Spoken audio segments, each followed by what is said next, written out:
সুরক্ষা বিষয়টা বিস্তারিত আজকে ওনারা আলোচনা করবেন এবং মেশিনের দ্বারা সিনেমার মতন আমরা দেখবো এবং বুঝবো। প্রথম কিন্তু আমাদের ভালো লাগবে না, কিন্তু যত আমাদের সময়টা যাবে, আমারও কিন্তু কালকে প্রথম দিকে ভালো লাগেনি, কি আবার অনুষ্ঠান হচ্ছে এরকম মনে হচ্ছিল, কিন্তু যত সময় যাবে আমরা কিন্তু বিষয়টা বুঝতে পারবো।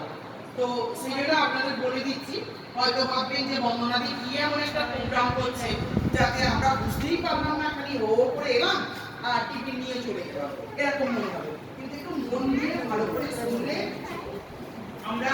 টাকা আমাদের সঞ্চয় সুরক্ষা কিভাবে করবো, কোথায় করবো, যেখানে সেখানে আমরা করবো না, রেজিস্টার না হলে সেই সংস্থাকে আমরা কিভাবে